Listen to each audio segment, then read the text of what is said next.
BJP 400 సీట్లు సాధించి SC ST BC మైనార్టీలు సామాజికంగా ఆర్థికంగా ఎదగకుండా రిజర్వేషన్లు తీసివేయాలని సూచిస్తుందని ముఖ్యమంత్రి రేవంత్ రెడ్డి అన్నారు. జగిత్యాల జిల్లా కోరుట్ల కాంగ్రెస్ పార్టీ ఆధ్వర్యంలో ఏర్పాటు చేసిన భారీ బహిరంగ సభ రేవంత్ రెడ్డి ముఖ్య అతిథిగా హాజరయ్యారు.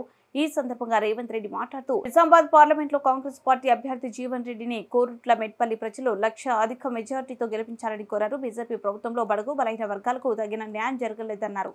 జనాభా తమాషా ప్రకారం రిజర్వేషన్ కావాలని రాహుల్ గాంధీని యువత కోరారని, కాంగ్రెస్ పార్టీ అధికారంలోకి వస్తే జనాభా గణన చేయమని రాహుల్ గాంధీ హామీ ఇచ్చినట్లు తెలిపారు. జనాభా గణన చేయడానికి బడ్జెట్ కూడా కేటాయించమని రేవంత్ రెడ్డి చెప్పారు. దళితులకు బలహీన వర్గాలకు న్యాయం చేయాలని చూస్తుంటే బీజేపీ మాత్రం రాజ్యాంగాన్ని మార్చి రిజర్వేషన్లు రద్దు చేయాలని చూస్తుందన్నారు.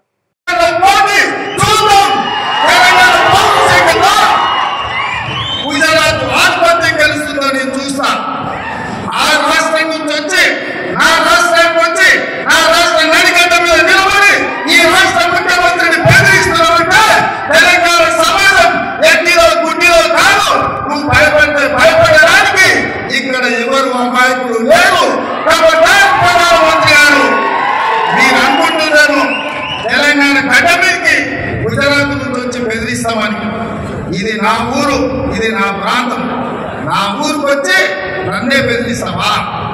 నేనేం మాట్లాడినా రిజర్వేషన్లు రద్దు చేయొద్దని, రాజ్యాంగాన్ని మార్చొద్దని అన్నాను.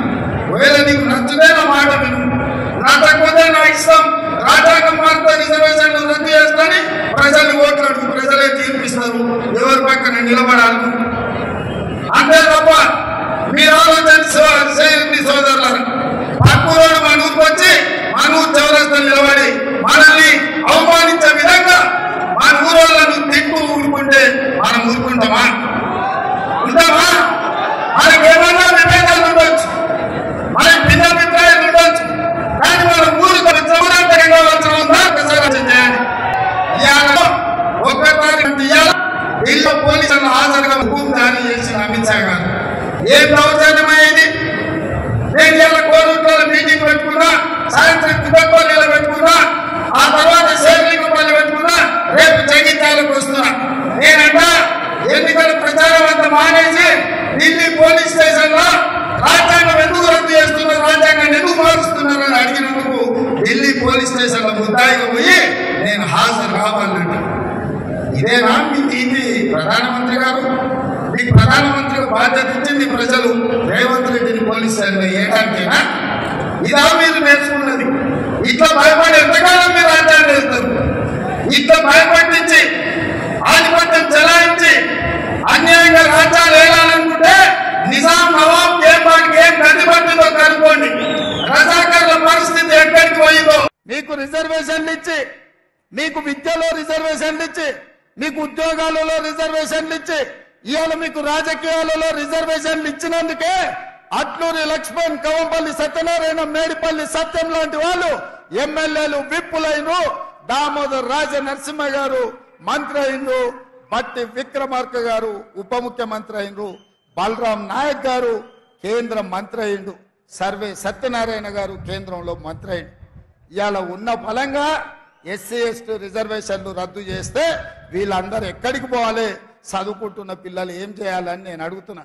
అందుకే నేనన్నా కుదరదు, మీరు కుట్రలు చేస్తుండ్రు, మీ కుతంత్రాలను తిప్పి కొడతామని వాళ్ళ రహస్య ఎజెండా మీద నేను బహిరంగంగా మాట్లాడిన. భారతీయ జనతా పార్టీని ప్రశ్నిస్తే ఈ దేశ ప్రధానమంత్రి నరేంద్ర మోడీ, ఈ దేశ హోంశాఖ మంత్రి అమిత్ షా నా మీద పగబట్టి ఢిల్లీలో కేసు పెట్టిండ్రు. ఎవరయ్యా ఫిర్యాదుదారంటే కేంద్ర హోంశాఖను స్వయంగా పోయి రేవంత్ రెడ్డి బీసీలను, ఎస్సీలను, ఎస్టీలను జాగృతం చేస్తుండు.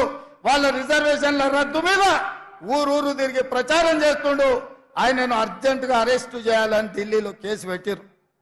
నేను అడుగుతున్న మిత్రులు, ఒకవేళ నేను మాట్లాడింది తప్పైతే ఈడ బీజేపీ నాయకులు లేరా? ఈడ మీ ఎంపీ ధర్మపురి అరవిందే బీజేపీ కదా, పక్కన బండి సంజయ్ బీజేపీ కదా, ఆ పక్కన కిషన్ రెడ్డి గారు కేంద్ర మంత్రి కదా. తెలంగాణలో ఎందుకో కేసు పెట్టలేదు, ఎందుకో ఫిర్యాదు చేయలేదంటే ఈడీ, ఇన్కమ్ ట్యాక్స్, సిబిఐ కాదు, ఈ రోజు ఢిల్లీ రద్దు జరగదు. ఈ రిజర్వేషన్ ఉంటే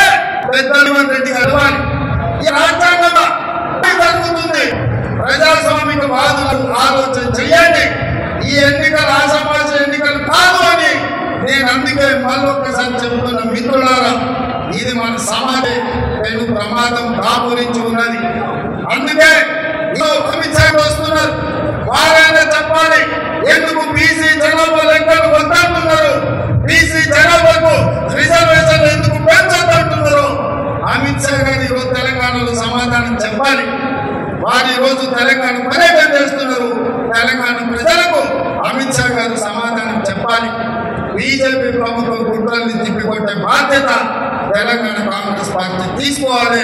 నేను మళ్ళొక్కసారి విజ్ఞప్తి చేస్తున్నా, ఈ 2 నియోజకవర్గాల నుంచి 1,00,000 మెజార్టీ ఇవ్వాల్సిందిగా మీ అందరినీ కోరుకుంటున్నా.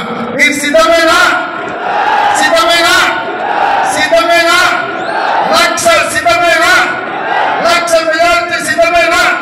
సిద్ధమన్నా జై పైకెత్తండి. జై కాంగ్రెస్, జై కాంగ్రెస్. హస్తం గుర్తుకే, హస్తం గుర్తుకే.